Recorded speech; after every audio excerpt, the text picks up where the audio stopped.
Il y a quand même 25 000 communes qui partiront donc l'année prochaine, des communes qui ont au moins une école et qui regardent bien évidemment avec intérêt les communes qui sont parties en 2013 et qui essuient les plâtres. Alors il y en a certaines encore qui espèrent que la réforme sera reportée en 2015.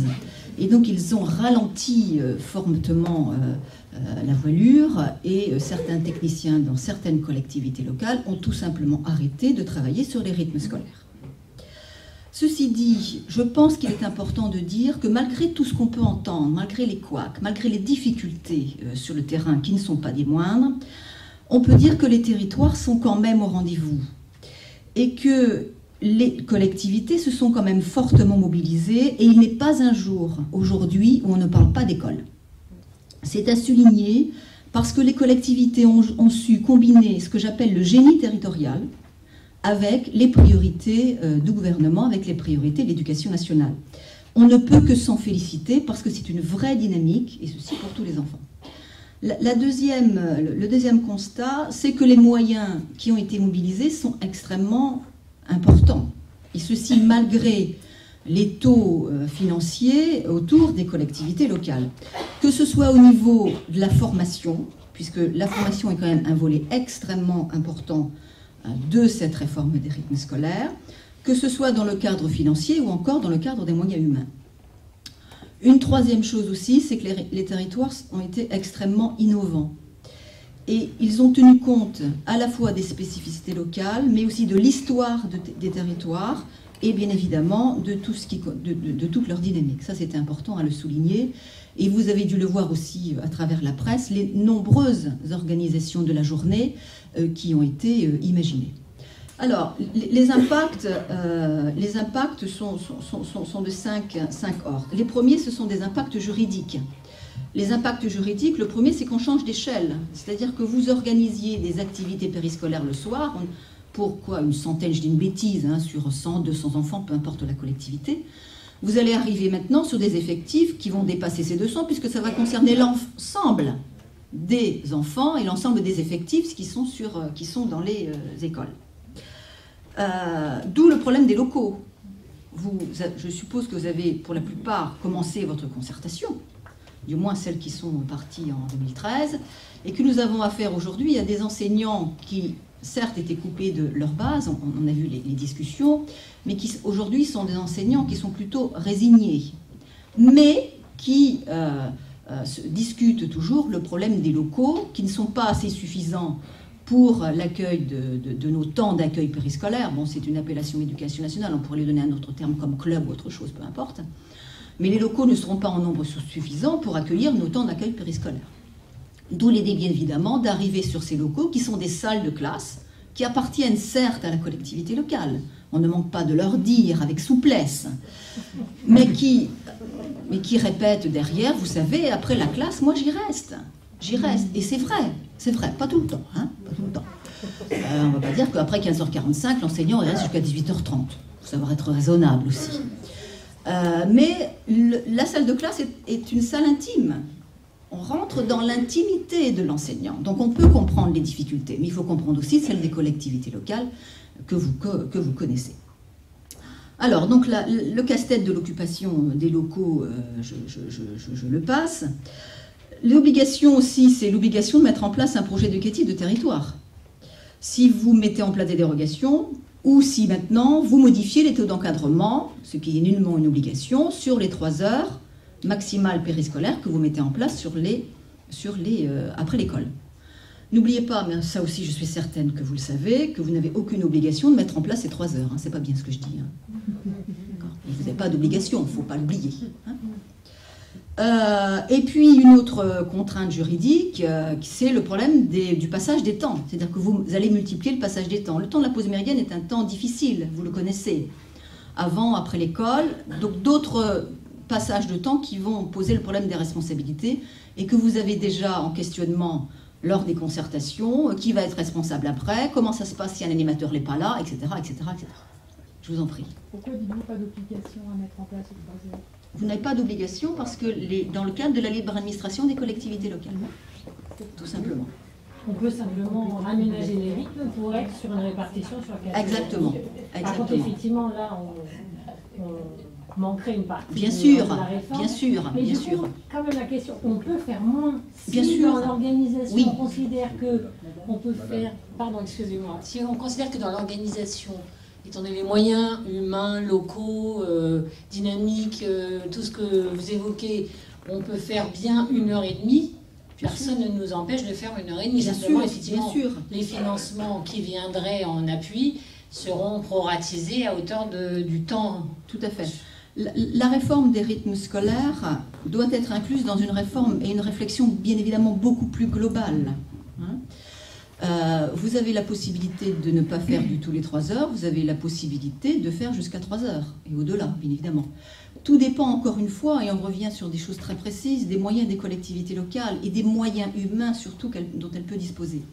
Les communes les plus en difficulté actuellement sont les communes rurales, qui n'ont aucun moyen, qui n'ont pas mis d'accueil périscolaire, qui n'ont quelquefois pas de pause méridienne, qui sont sur des RPI, et qui ont ces difficultés à mettre en place les rythmes scolaires.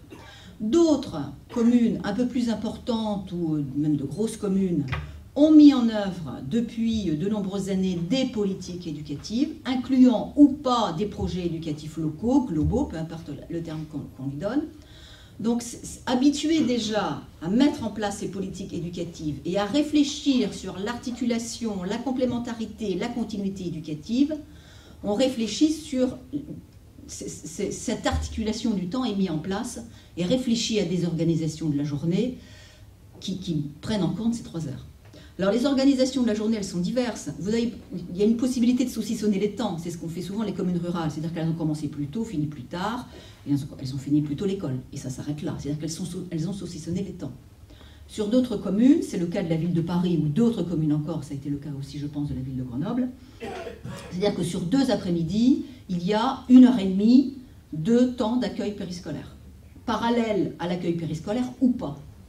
Toutes les organisations, c'est possible. Mais quand je vous disais ça, quand je vous disais qu'il n'était pas obligatoire, c'est qu'au départ, l'État avait bien dit que c'était obligatoire pour les collectivités locales. En cela, l'État se fourvoyait. D'accord ? Il est important de le savoir et de ne pas l'oublier. Voilà. Les collectivités locales sont libres de mettre en place des activités périscolaires avant et après l'école. Péri, extra, peu importe les termes. D'accord ? J'ai une autre... Allez-y, monsieur. Oui, vous parlez de vous fourvoyer.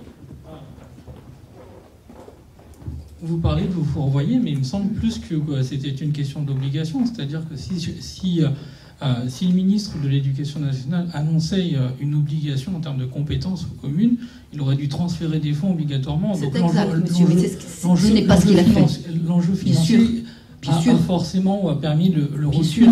Bien sûr. C'est le retour qu'ont fait les collectivités locales. Le ministre, lorsqu'il a parlé des rythmes scolaires et parlé de ces 3 heures, son idée c'était de faire en sorte qu'il n'y ait pas d'orphelins après 16 heures. Vous vous rappelez de cette phrase ? Nous, dans les collectivités, on préfère, dans les communes difficiles, qu'il n'y ait pas d'orphelins en bas des immeubles. C'est là qu'ils sont. À cela, si les collectivités ont répliqué, si vous obligez les collectivités locales à mettre en des temps supplémentaires, ça implique un transfert de charge. Évidemment. Il n'y a pas eu ce transfert de charge. Donc les collectivités sont libres de le mettre ou pas en place. Même encore une fois, avec le bémol que j'ai donné avant, c'est nécessaire, c'est une politique éducative pour la réussite des enfants, pour réduire les inégalités, etc. C'est l'avenir. C'est l'avenir, bien évidemment, de notre système éducatif et c'est l'avenir aussi de tous nos enfants et des familles, bien évidemment. Je reprends, mais ça va être très bref. Il y a un apport très positif tout de même de la mise en place de cet aménagement du temps scolaire, c'est la reconnaissance de la valeur des compétences éducatives de la collectivité locale, quasiment d'une façon officielle. C'est tout à fait nouveau. Je vous donne par exemple, j'ai regardé l'enquête que j'avais menée sur Issy les Moulineaux, auprès de 1700 familles et de 70% des enseignants. Vous savez, à la question sur l'accompagnement éducatif par la collectivité locale, ce que répondaient les enseignants, il n'y en avait que 36% qui étaient d'accord pour cet accompagnement éducatif par la collectivité locale. Donc vous avez tout de même, là, dans le cas précis, une ouverture, vous avez une reconnaissance. Bon, bien sûr, elle est très récente, c'est moins qu'on puisse dire, Mais par rapport au PEDT, plus l'axe qui traverse le scolaire, le périscolaire, l'extrascolaire, vous avez des leviers. Et puis l'opinion publique reconnaît aussi à travers ça votre compétence et votre qualité éducative. Bien sûr que ça ne se fera pas, c'est le moins qu'on puisse dire, et on peut penser, ça ne se fera pas, là je veux dire, là, ça fait 15 jours que c'est commencé, il ne faut pas non plus exagérer, donc là bien sûr il y a des ratés, etc.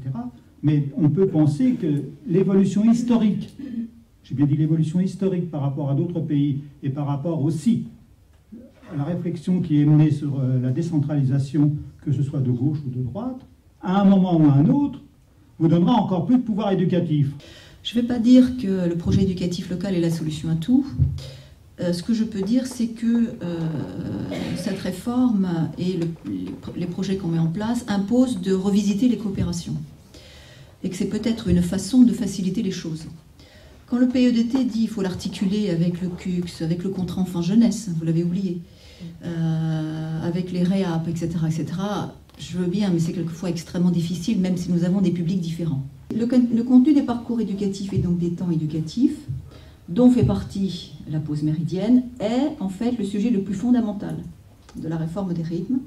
Car si l'allongement du rythme scolaire implique le développement d'activités artistiques, ludiques, etc., sur les temps du midi après l'école, il faut que ces temps aient une portée et une nouvelle forme éducative qui permet de faciliter la complémentarité, on en a parlé tout à l'heure.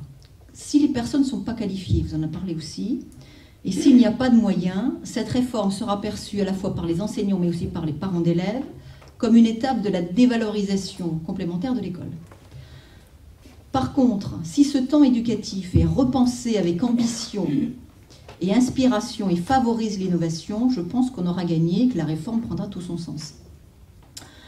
Pour la formation, c'est vrai que sur le temps d'accueil périscolaire, on est sur d'autres temps.